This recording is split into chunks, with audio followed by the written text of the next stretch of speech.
Try that again. Well, the feed is up. Okay, now it says we're live. That was weird.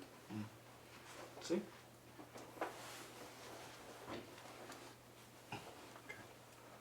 Just trying to catch you slipping. Trying to catch me slipping. Oh man, what's wrong with you, baby? Okay, anyway. Good evening. What's up, everybody? We are the News 19 Nerds. I'm Michael. I'm Leroy. What are we talking about on tonight's Press Play? I don't know because I had some things and you decided to pull an audible. I didn't pull anything. Everything did. you said, we're doing. Nah. What are we not doing? I don't know because I don't remember what it was. That doesn't make any sense. Yes, it does. It doesn't. Because you said you didn't want to talk about something, now we're going to talk about it. No, what I said was I didn't have much to say about it. Then why are we talking about it? Well, it's just quick because it's a nice anniversary. All right. Yeah, what are we talking about? You Purple tell Rain? him. You tell him. Talking about Purple Rain? Don't worry. Dave, don't look at my shirt. Eyes up here. Eyes up here, sir. All right, fair enough. We're talking about some game and system anniversaries, a couple of big milestones reached this week for a bunch of different stuff. Yeah, pretty much. Coronavirus concerns. Coronavirus is affecting everything. At first, obviously people's health is vastly Paramount. important, But it's also affecting other stuff that people find it's for like affecting recreation. the world. Yeah, it's affecting the entertainment industry as Yeah. a whole, which in turn is it's affecting the economy, the global economy as a whole, which then affected. Yeah. Damon Estrada, Boundless Book Owl, Edward Sanchez Productions. I'm X. Hello to all of you. Thanks for joining us in the chat today, and whoever else will jump in later. And the other topic we had is The Last of Us. It was going to be a TV show. Not only is it going to be a TV show, it's going to be on HBO, so there's a good chance that it will be good. Don't. We'll get there. We'll get there. I mean, that's all I said was that it's HBO. That's right. that's the Okay. big one. That's the big one. Right. Let me handle that one. You So, worry about this. Last of Us is going to be garbage. I'll throat kick you out that chair. I just want to see what you're going to say. No, I'm excited for Last of Us. But where are we starting first? I said this because you said we didn't have much to say. PlayStation 2 turns 20 this week. Came out March 4th in 2000 in Japan. And we had October and November for US and UK 2000. It's weird. The thing popped. You saw that? Don't laugh at that. Ken, man, don't shame me. It's not cool. Oh, I feel It's so not violated. appropriate. Yeah. All right. Yeah. Do 20 years. you still got yours? Yeah. It looks much better than this one. Hey man, I found that for $8. Yeah, it looks much better than this one right here. So, But, backstory, because you're not gonna shade me like this is mine. It ain't mine. So when I used to work at a comic book store, I used to have to hunt for stuff at thrift shops, pawn shops, and all the other kind of stuff. Mm-hmm. So Goodwill, another great source for like just check your local thrift stores. Goodwill, Salvation Army, found Mario Kart at Goodwill for $3, complete. I say that I found this for about $8. We used to bring them into the store, and we used to try to clean them up and fix them. And Nobody cleaned this one up yet. no, it couldn't be fixed. It powers on, Uh-huh. but we couldn't get it fixed. Okay, I mean, yeah. Yeah. It's seen better days. But not only, Yeah, you're not we ashamed. will talk about PlayStation 2, but also it is the 3 years for the Nintendo Switch. Came out 2017, March 3rd, I don't care. along with Breath of the Wild. I don't care. Nintendo Switch, lovely. Don't nobody care about your Switch. I mean, millions of people would disagree, but okay. Don't nobody care And about your Switch. a game that we both liked that didn't get it sold well, but probably didn't get as much attention because it came out the same day as Breath of the Wild. Horizon Zero Dawn came out March 3rd, 2017. Great game. Guerrilla Games. Hey, Lloyd. Go ahead and let us know about the sequel whenever you're doing that. PS5. Yeah. Bring it. But PS2, man, what are some of your memories of PS2? I don't have any. Really? I do, but I don't. Like it's one of those systems where like, oh yeah, that was on the PS2, and it's like, oh yeah, that was on the PS2, but There's it's a lot like, of stuff was on but the it's PS2. like, I've confused the PS2 and the PS3 as we did yesterday, because Metal Gear Solid came on PS1, The first one. the first one, and then Sons of Liberty and Snake Eater were on 2. For some reason, I thought Snake Eater was on 3, but that's because that Snake Eater came out later, and it's one of those things where I'm like, oh yeah, this Final Fantasy was on 2, and I played it. It's one of those systems where like it's so many games came out that I'm just like, oh yeah, Zone of Enders. Oh, like it keeps. My favorite Metal Gear Solid game is still Metal Gear Solid 3. That's Snake Eater. We're going to use the proper name, sir. It's called Metal Gear Solid 3 Snake Eater. It's not just called Snake Eater, though. Snake Eater. That's not what it's called. Snake Eater. But my favorite scene is when you're climbing up the silo and the theme song slowly starts to pipe in as you go up. And it's like almost like a James Bond opening. Oh, Love yeah. that scene every time. Well, remember, it was one of the first, I don't want to say first ones, but it had that James Bond opening when you did the Halo jump. Remember when the game first starts? Mm-hmm. When you do the Halo, when you get into, I forget what country it is, what fake country they decided to make up this time. But yeah, 3 had the definite different feel. Yeah. I didn't see Katie. Oh, that was Katie? Yes. Hey, get out of the chat, Katie. You're supposed to be watching this reunion. Katie's fighting for you. She over here showing muscles and punches. Nah, somehow that's a dig against me. I don't know how. Okay. But yeah,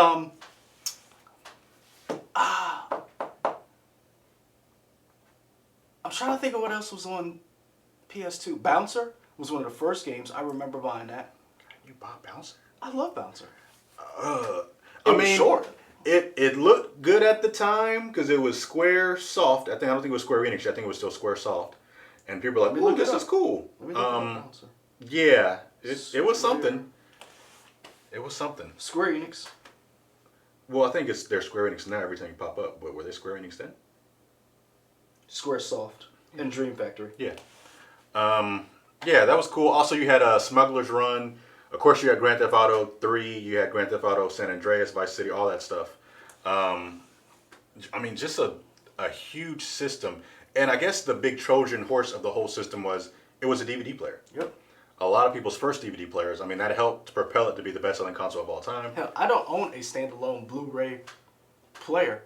I have consoles everywhere. Yeah, and it's kind of, for gamers, we're almost ingrained to not buy a standalone one. We could just get the game systems. I mean, that's a great way to be like, yeah, this saves works. money. Yeah, I mean, I told Katie, I was like, why don't we just buy a Xbox X for our 4K console, so we don't have to buy a 4K DVD player for sure, or a Blu-ray player, or whatever.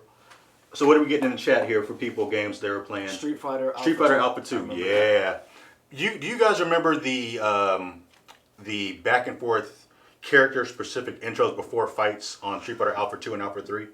Like when Ryu and Ken would fight, they would kind of spar a little bit before the match started, and there were certain character specific intros. They kind of carried that through some of the games. I always thought that was nice. I don't remember a lot of the old school Street Fighter things. Cause wasn't Alpha 2 the one with the more cartoony and the chick that had... I mean, it kind of had like more of an anime style to me, at least, yeah.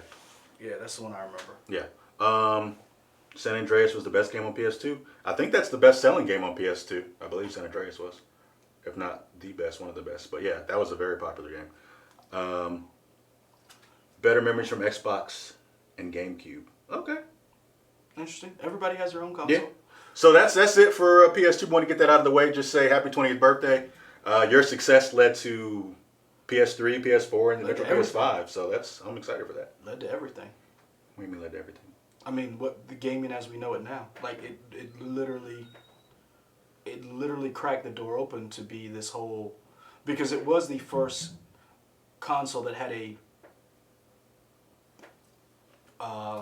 DVD player? Yeah. Okay. And it also set up for the whole idea of your entertainment system being played through your console. Mm-hmm. I mean, it really did, because it was this that Microsoft decided to get in.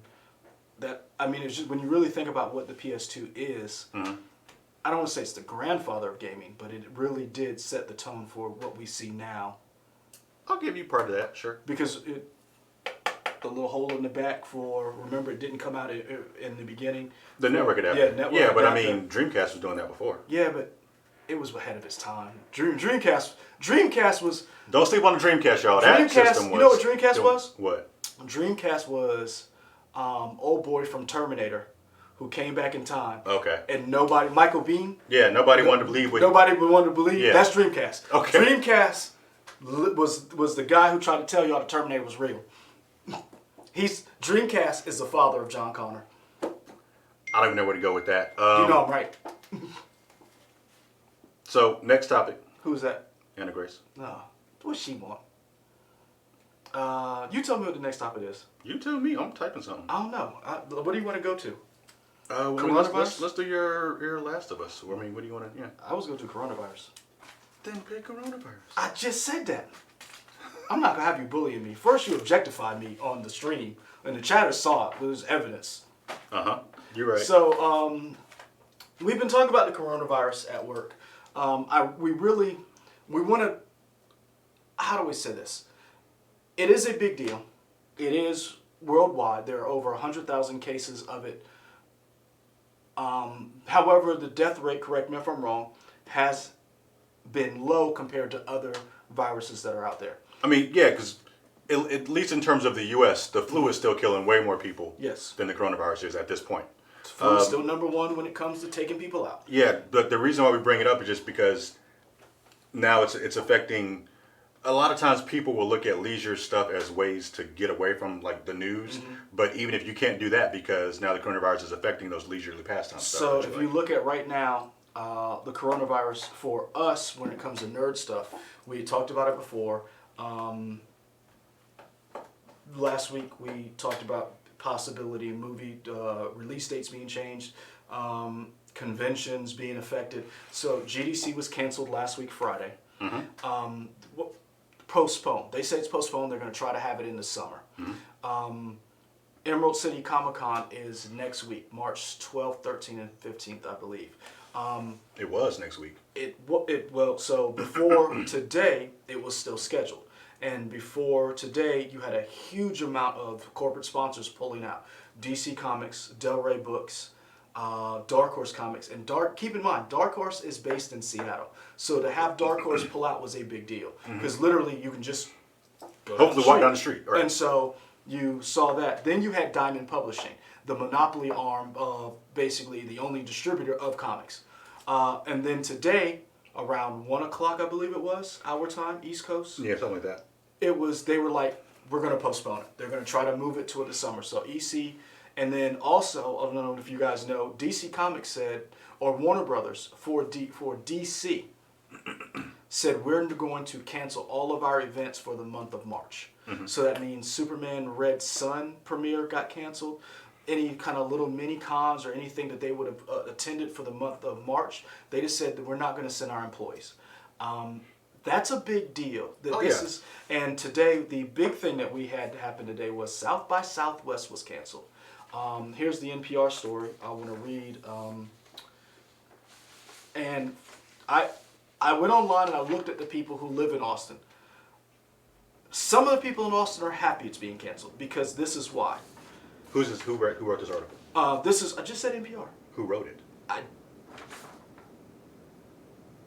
Anastasia something and Vanessa Romo. I just want to give them credit. Well, then you read the article. Okay. No, you had your chance. Shut up. All right. The reason why I want to say a lot of people who live in Austin, they have a love-hate relationship with it because it brings a lot of business. But 400,000 people come to that city. That's a lot of people. So just imagine the amount of industry that is going to be affected by this. So right here, part of the article says the annual event is a staple for technology, music, and film worlds. Last year's edition drew more than 400,000 visitors to the city. The 2020 edition was slated to take place March 13th to the 22nd. In a statement Friday, South by Southwest said the city of Austin has canceled the March dates for South by Southwest, South by Southwest EDU. South by Southwest will faithfully follow the city's direction. So this came from the city. Here's a statement: the show must go on is in our DNA, and this is the first time in 34 years the event will not take place. We're now working on ramifications for this unprecedented situation. So that's from South by Southwest. In the chat, we got people asking. ECC announced, we talked about the delay. Google I/O was canceled. So where's the other thing?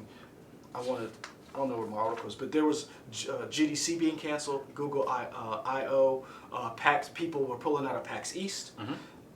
This is big. We don't know about March Madness. We don't know about San Diego Comic-Con. There are still events that are still people are scheduled. Nothing has been said about March Madness.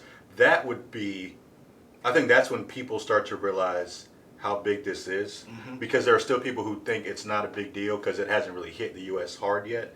But March Madness affects, people who don't consider themselves nerds. Yep. It affects them as well, but it affects people because you have your March Madness brackets, how much money you're going to lose, how much money or revenue is NCAA You might going to actually make lose. some money because remember, when the March Madness happens that Thursday and Friday, productivity drops. Sorry. So- What I meant in terms of like how much money is like basketball. Oh, games, yeah, not business. yeah. Yeah, they'll be happy. But Yeah. also, friend of the show, fellow nerd, Lauren was talking about Coachella. Is it going to be canceled? Yeah, she was. We don't know yet. We it don't could know. be. It depends on. So David Cooper brings up mortality rate numbers are lower, but the rate is mortality rates are lower, but the rate is higher. I think is the difference. So as the flu spreads, the flu does kill more people. The thing is that this virus spreads faster, even though the mortality rate is lower. It's also now not, and the reason why I bring up the conventions, and we'll get to movies in a second, the reason why I bring up conventions is because when it comes to comic conventions, I don't know if you guys realize, but a lot of the distributors who bring this stuff, they'll be good. It's your freelancers, it's your artists and your creators, your writers, who when they go to these conventions like ECC, San Diego, WonderCon, that's where they make a bulk of their money, selling their, it's almost like, as an artist, you have your album, but then you go on tour. Right, they're counting on those commissions of people. Hey, will you sign this? Will you do what is it? The blank white covers. People can do their own designs. They're hoping people will do that and all that kind of stuff. So when you have things like that, that's a big deal for them. Now I will say this: Emerald City Comic Con, a lot of people were like, they're doing it the right way because what they were doing was they were saying, we understand Seattle had a very big problem with the coronavirus. They were the epicenter.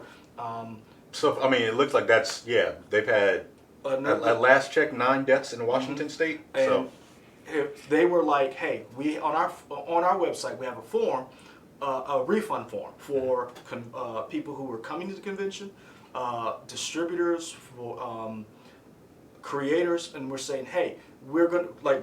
They were not one of those people, one of those businesses who were saying, we got the money, we out. Right. And so it's hopefully that is the standard going forward, where people are going to be a little better about this and saying, we understand, let's try to help the community out. Now, when it comes to, that's convention side. Now, when it comes to movies, James Bond moving is a big deal. This is the first, we talked about this with Birds of Prey and the coronavirus and it possibly getting a Chinese release date if the movie had done well. James Bond was a global release date in April. That is the first tentpole movie that has been shelved because of the virus.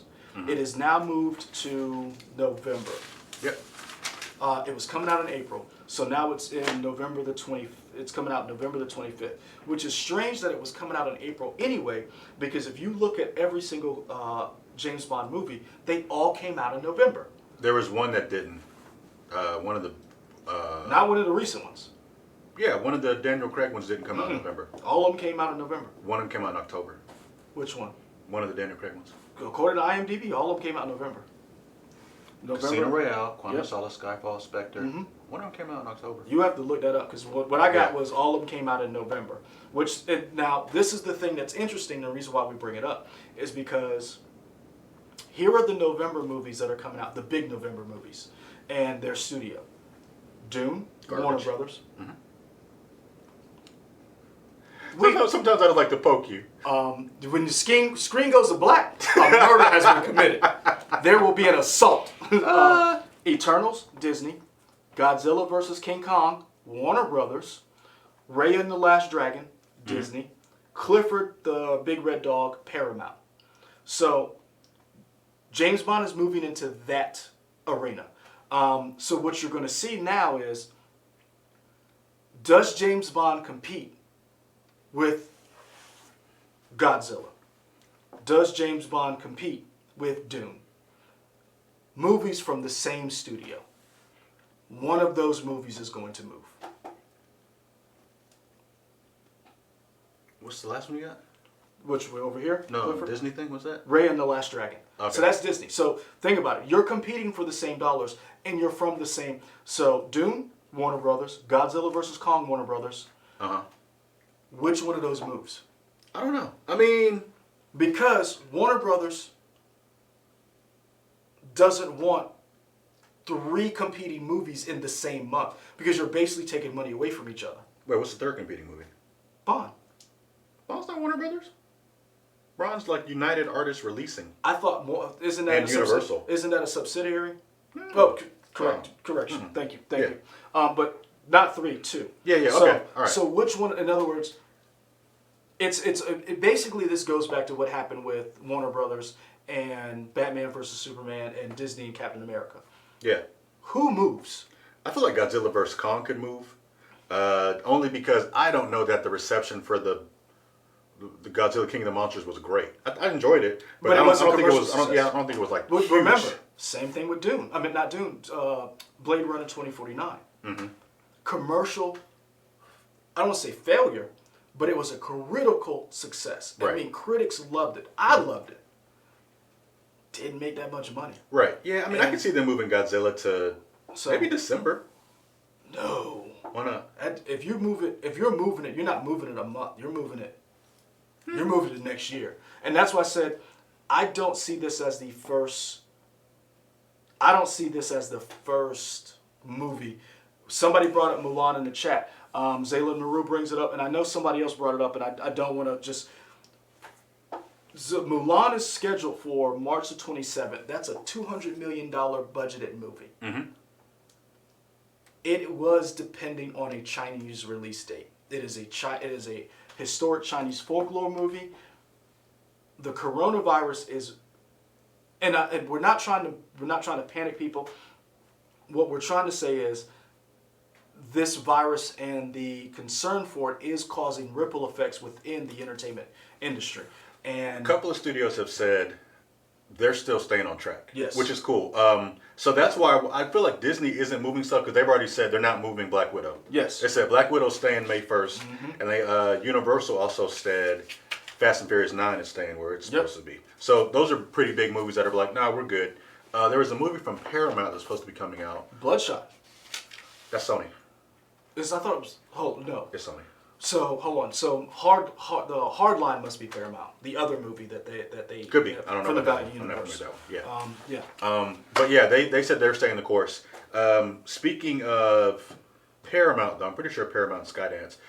I know they delayed some of the shooting for the most recent Mission Impossible. because That was in concerns in Italy. Yeah, so it's affecting everybody. Somebody asked about the Olympics. I think at this point they're still on. They're still on, but the question is, How many countries are going to come to be like? not only that, we haven't had. We're still testing. So that means as you test, you're still going to find more cases. And we don't have a vaccine for it yet. We're still trying to deal with the fallout from all this information. So it hasn't settled yet. Yeah. So we don't know. We're just talking about it from a nerd standpoint and from the information that we have coming into our newsroom. It is a big deal. We do see, Brett Barrett says Godzilla will get more time to render by moving. And you're right. And to Michael's point, Godzilla didn't make as much money as they thought it should have. But it made so much. But they invested so much money into this franchise. Godzilla vs. Kong was going to get made regardless. It's going to be interesting to see what happens next. What movie theater? The one thing I will say is in China, the question about some of these movies that do come out, and the reason why they want to have a Chinese release date or Chinese red carpet and this pageantry when the movie comes out, is that China's if it's not number one, it's in your top 5 for pirated movie economy. The Chinese market is notorious for bootlegging movies. So if you have a movie that comes out that is not coming out over there, or you're pushing that release date back, your movie could already be spoiled by the time it gets there. Right. So which could damage whatever your box office is. For sure.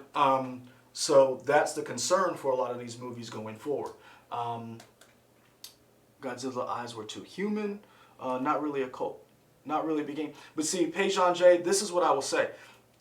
Cult classics are great for us. It ain't great for the, who made the movie. They don't get a lot of that cult classic money back. And they may make some of that money back when it comes to physical and streaming. Yeah. But yeah. All right. That's it for this, right? Next topic. yeah, I think so. I feel like this is the topic you want to spend the most time on. Well, it's the one that I'm most excited about. I know. Tell us. You're not going to do me like that. You are not going to gaslight me about this and then try to rip it down as I bring it up. Not. The Last of Us is getting made as a TV show. This is the best news we could have gotten for a video game property.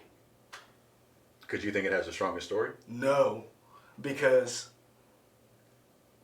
Hollywood is a copycat business. Mm-hmm. Everybody's copycat. We do it. If we see a competitor do something, we'll try to figure out a way. The fact that Last of Us is getting made and it's being made by HBO means that, one, it would be done right. Because when you look at, so here's the release from the Hollywood Reporter from Boris Kitt and Patrick Shanley, because you want to give people credit. I'm weird. So like that. basically, the whole idea behind The Last of Us getting made is that Craig Mazin, who is the creator of Chernobyl that was on HBO, and Neil Druckmann, who's a creative director and writer for The Last of Us, are going to be basically show running this show on HBO. No word on whether it's HBO Max or it's on big HBO, but the fact that you have two people who are creative geniuses, because Chernobyl was amazing, and Neil Druckmann, The Last of Us is one of my top 10 games of all time. So the fact that you have the two of them working on the show, and we have seen HBO's quality of work. Yeah. They have way more hits than they do misses. I can't even think of a miss. I know there are misses, I'm sure, but for the most part, their batting average is great. Carnival. I didn't see that. Are you saying it's a hit or a miss? I don't know what you're saying. Miss. Oh, okay. All right. How they handled Deadwood. Miss. Rome. How they handled that. Miss. When you say how they handled it, what do you mean? Canceling Rome. Okay. But you like the show? No. Because they rushed it, though, season 2. Okay. Because they canceled it. Okay. So I would say those are their misses. Deadwood, how they canceled it, but they did come back and give us a movie, so I'm cool with that. But the fact that HBO is making it means that other studios, other streaming platforms, will say, "Oh, look, Zayla Naru, good call. Look." Was that the horse racing thing? Yeah. Okay. And that was because they were like horses were dying on set and stuff. And Hoffman got caught up Okay. with some stuff he shouldn't have been doing. Okay. The fact that they're making it gives credence to video games actually being good properties and good source material for another streaming platform or they will do it justice. And that's why I said it's the best news we could have ever gotten for that reason.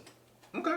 So, what are you hoping they capture? So, spoilers alert for anybody who hasn't finished Last of Us. This is your nerd I confession. haven't finished it. Yeah. Yeah, this is your nerd confession. It is what it is. Michael has a bad problem of not finishing games. He'll start them and not finish them. Because new games came out, man. Yeah. I got to play Theme Hospital. See, now I'm calling Theme Hospital. I got to play 2 Point Hospital on the Switch.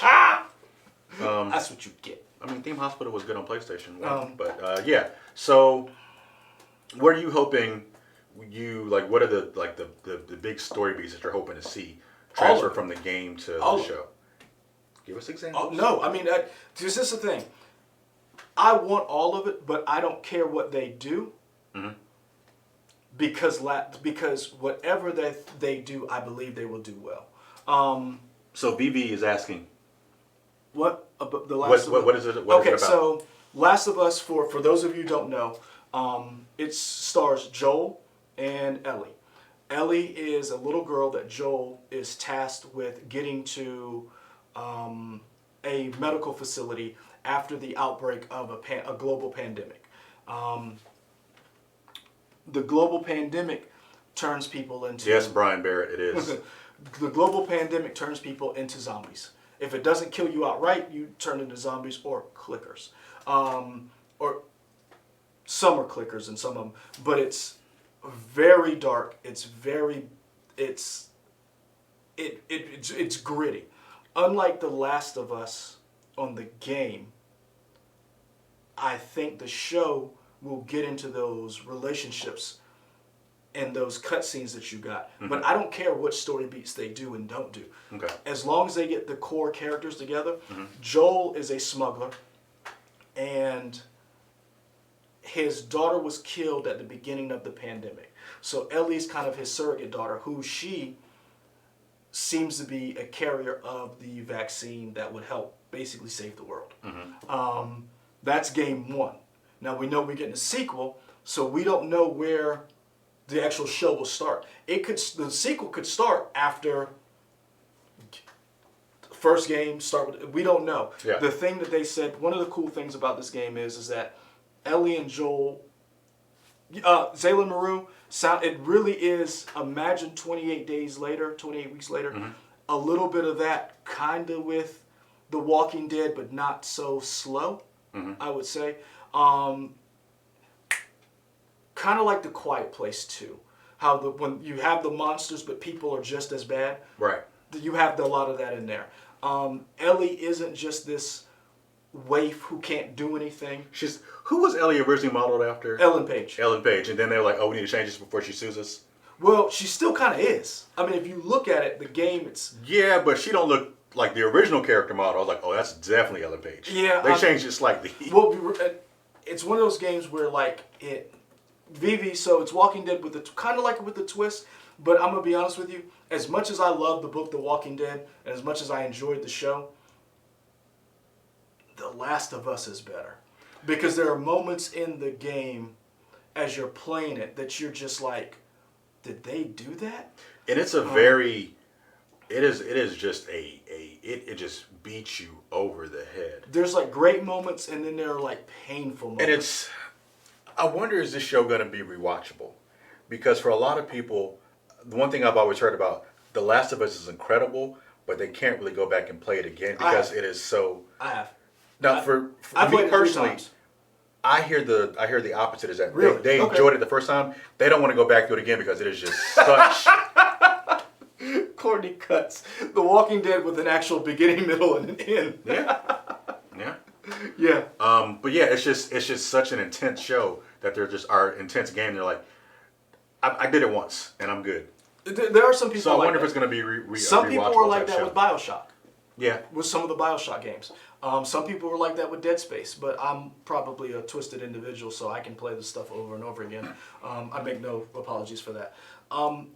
It's the one thing about this show that I think that is very interesting is that you can explore and mine those story beats you were talking about. Mm-hmm. The fact that when they originally set out to leave the compound wherever they are and move throughout the country, and you go different places and you see, oh, this is what this is like, this is what this is like. It really is where you can kind of like stop and meditate on what it's like. You're right, Beyond the Souls already had Ellen Page, but Beyond the Souls had Ellen Page after they stole Ellen Page for Last of Us. Right. I'm excited for this because HBO, whether good or bad, whether you like the show or not, you cannot say they don't put money behind it. Yeah. You cannot say that they don't put out a good product. Right. So who's going to be Joel? Who's going to be Ellie? So we have a question. We're basically going through some of the main characters in the game. The first one we did was Joel. We'll do Ellie. We'll do Joel's brother. I'm trying to remember what the black lady's name who actually hired Joel to take Ellie. We're going to do everybody. One of the cool things to think about the game is that for the LGBTQ community, Ellie was gay, mm-hmm. and is going to be gay in the second game, and she's staying an LGBT character. Right. One of those. She's staying that character in the show. Yeah. There's not going to be a change up. Again, I'm excited because it's one of those things where not if it's successful. You're going to see Disney take notice. You're going to see Apple take notice. You're going to see Amazon. Netflix is already taking notice because they've done The Witcher. So you're going to see more of these things, and you're going to be seeing more weight given to them. I can't wait for to see if somebody tries to tackle Mass Effect. Somebody tries to tackle. It can be done. Yeah, I'm just like, oh man, I wonder what that means for like the ending of Mass Effect. But yeah, I get what you're saying. But I mean, it's someone's going to try to tackle Metroid. I mean, we already have Detective. If you can make a Detective Pikachu and a Sonic the Hedgehog, you can try to do a Dead Space game. You can try to do we have Jackman and Brolin. So Vivi, go to our community tab. That's what Vivi was saying. Oh yeah. That's where they're pulling it from. Oh the yeah. tab. Okay. Yeah. So yeah, guys. This is where you could see these games be given, because HBO does it. Other people are going to be like, oh, so we can't just half-ass it. So, question for you: you spend the majority of your time. Your game. Oh yeah, for sure. You spend the majority of your time as Ellie and Joel, right? As Joel. As Joel. And Sorry, as Joel. There's a part something happens in the game where you have to switch to Ellie. Right. Do you interact with a lot of other human people in the game? You do? Yes. Because the part that I played, I didn't get to a lot of different other humans. It was mainly me avoiding clickers. So I guess what I'm asking is, how does that work in a TV show? Is it just... So that's the one thing, you already have the formula from The Walking Dead. Because is The Walking Dead more people than this? See, that's the question, because... If you guys have read the book The Walking Dead and then you've seen the show, you realize there are characters who are still alive in the book that are dead in the show, vice versa. Daryl's not even in the book.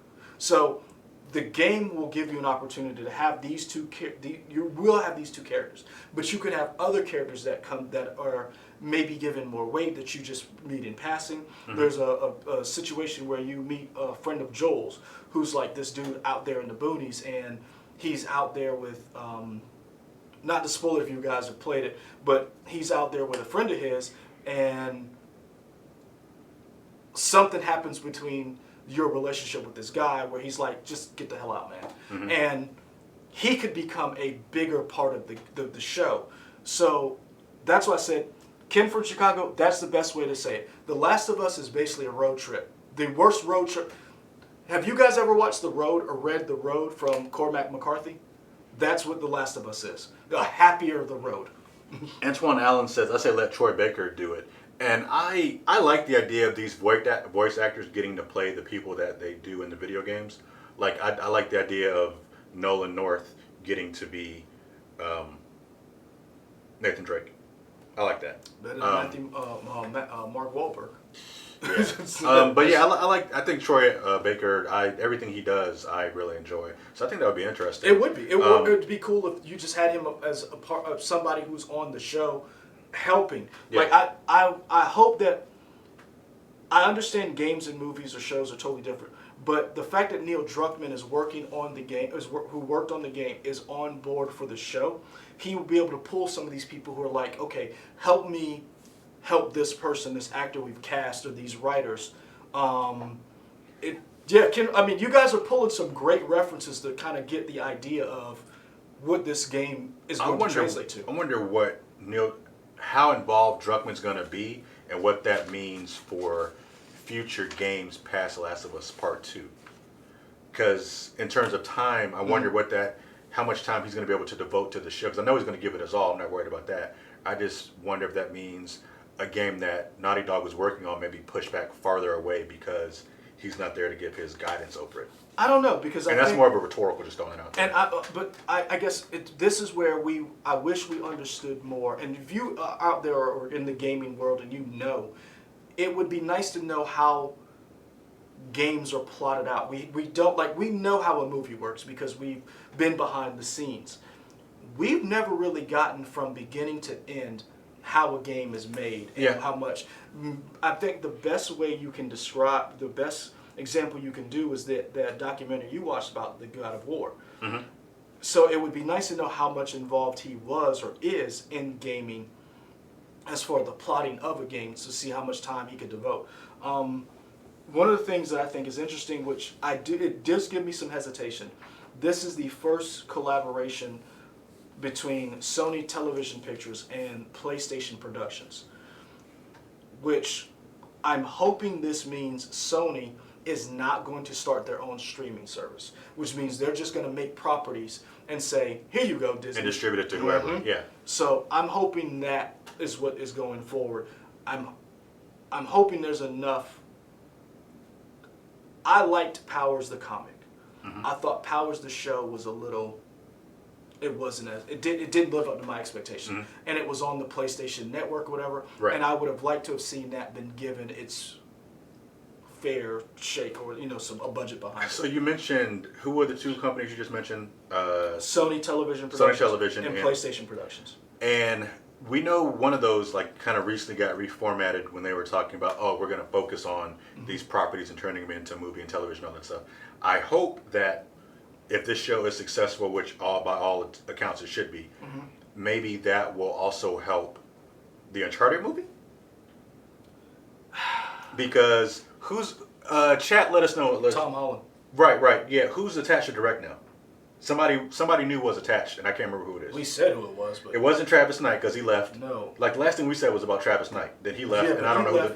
Was it Scott Trevorrow? No, it wasn't Scott. It was, you guys let us know who the new director of the Uncharted movie is. They've been talking about it, and I'll be honest with you, I'm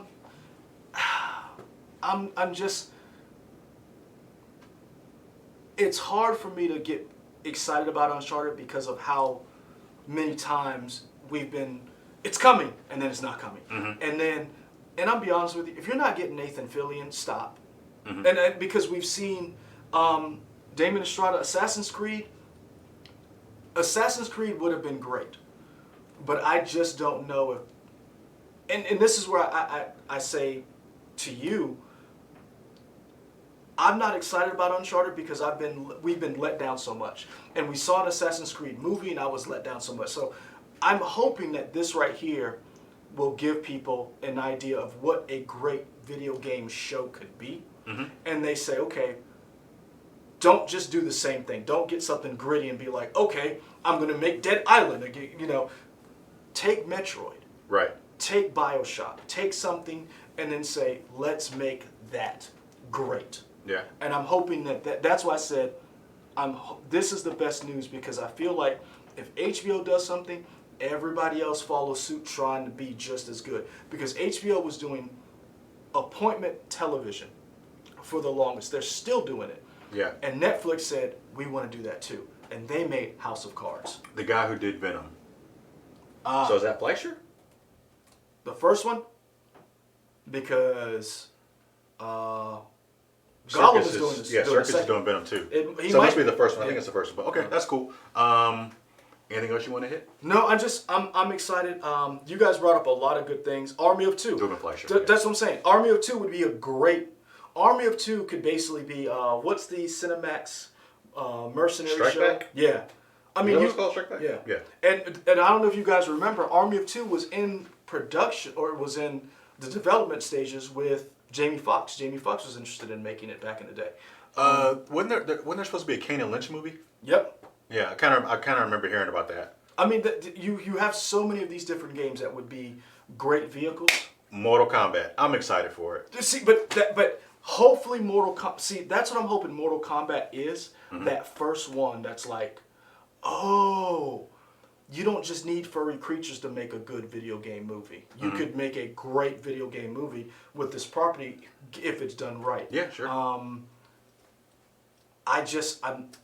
I'm so excited for this because this was my game. It's, for me, game of the year is between Last of Us 2 and Cyberpunk. Okay. It just is. These two studios have done no wrong in my opinion. I'm not coming to work when this comes out. So much evidence against you. Anything else? In other words, we're going to wrap up because I got stuff I got to do. Gears of War. I mean, guys. They've been talking about, Dave Bautista has been trying to champion to be Marcus Phoenix, which could be interesting. I don't know. I like it. I could believe it. Yeah. But yeah. So guys, I'm gonna put up Ellie. I'm gonna put up at least 4 more questions so you guys can pick who you think should be. And we'll announce the winner here. You guys will see the winner. We'll announce that next week. I'm gonna try. So what? You said we are? Okay. Yeah, because I mean, we're gonna see what the people picked. Okay. Next week we're gonna try to do. We're trying to do more comics. I'm trying to do more comics. So go check out our first comic shop talk. I probably could rename it to the pull list. I don't know. You guys help me come up with names for this thing. Is it? Is somebody else using it? I don't think so, but I want to check first. So we're going to try to do Splinter Cell. It's another good one. So we're going to try to do more comic book stuff. Next week, I'm trying to put together a top 10 comic list of stories, complete stories you should read that maybe not everybody's talking about. You always hear about your Watchmen, your Batman, the long, all the Batmans, all that stuff. But I want to give you something like if you want to go to the library, you go to Amazon or wherever you buy your books, one complete story, a great story. So it's just the top 10. We'll do that next week. I think that's it. So I want to say thank you to Zaylon Maru, D. Steezel, Kim from Chicago, IMAX, Damon Estrada, Antoine Allen, Pejan J, Brian Barrett, Vivi, Joe Greer the third, Miles Cage Jr., Courtney Cutts, anybody else I'm missing? David Cooper, what's up? Boundless Book Owl, Breck Warren. I think that might be it. But guys, I want to say Jader 1982. We want to say thank you guys for watching. We'll see you next week. We got some stuff to do. What else? I was going to say, you got to talk to Kirk Hammett. Oh, yes! Woo! So this week was an awesome week. So Kirk Hammett is in town. If you don't know who that is, it's a lead guitarist for Metallica. He has he's been a collector of old school sci-fi and horror movies when it comes to movie posters, memorabilia. He has the original acts from The Shining, some old Boris Karloff, Bela Lugosi posters, an original Star Wars movie poster, an original poster from Alien. You name it, he's got it. This guy has taken his collection. He made a book about it, and then he has been touring with his collection at different museums. He has been in Colombia for a week. He's had 2 sold out shows here in Colombia, showing off his collection, introducing it. He has a VR experience where he has guitars that you can play to Metallica songs. He's in town promoting Metallica's new whiskey, and he has a cover band. Robert Trujillo was here. They're going to be at the Senate, so if you guys are local and you're watching this, you can go down to the Senate. You can see him play. It's been amazing actually talking to him, not just being a Metallica fan, but also a fan of old school horror and sci-fi, because he's trying to keep this stuff alive. He's trying to keep it in the zeitgeist and explaining to people that these movies are art. Basically the same thing we're doing, just in a different format. And this is a dude, we're all collectors of something. He doesn't have to show us blank. And he has literally taken this stuff and shown it to the public so that we can enjoy his collection. My hat is off to him. So if you get a chance, we did an interview with him. I got to ask him a couple of questions. I admit they weren't the best questions because I was still in awe of the fact that I got to meet him. But we did an interview. If you're able to go see it, it was in Ontario. It was in Massachusetts. It's now in Columbia. It's going to be here until the end of the month. Till May 17th. May 17th. Oh, really? Yes. That's why we keep Michael. See that? He objectifies me and bullies me, but he has some great information. So if you're able to get there, able to go to Columbia Museum of Art, it's an amazing collection. Be on the lookout. When we talk to him, he wants to take this collection other places. So always be on the lookout. Follow him. He's on Twitter. Follow him on Facebook. He's on social media, always promoting it. So this is amazing. This is the kind of stuff that we want, because he's doing the same thing we're doing, trying to talk about nerd stuff and trying to keep this dream of nerd stuff alive. Michael's giving me the wrap. So guys, we'll see you next week. All right, we're out.